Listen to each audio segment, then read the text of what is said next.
High বন্ধুরা, গোলাপ কার না ভালো লাগে, তাই তো তোমাদের জন্য নিয়ে এলাম গোলাপ ফুলের তোড়া। কেমন লাগছে বলো গোলাপ ফুলের বুকেটা? কেমন লাগছে? তো এটা কি দেখবে, এটা কি? এই দেখো, এটা হচ্ছে বুকে ব্যাঙ্কেট। ঠিক আছে, তো এটা ব্যাঙ্কেট কেন বলা হয় বলো তো? এটাকে অনেক বড় করে তৈরি করা যায়, তোমরা যেভাবে যত বড় সাইজ করে নিতে পারো।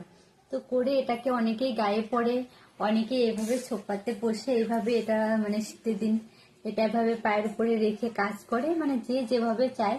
আবার গোপাল ঠাকুরের প্রসাদকেও ঢাকে, কেউ প্রসাদের উপরে দেয়, তুমি যেমন করতে চাও। আর এটাকে পরে যদি বুকে তুমি এটাকে আবার একটা টপের মধ্যে সাজিয়েও রাখতে পারো, একদম বুকের মতো লাগে।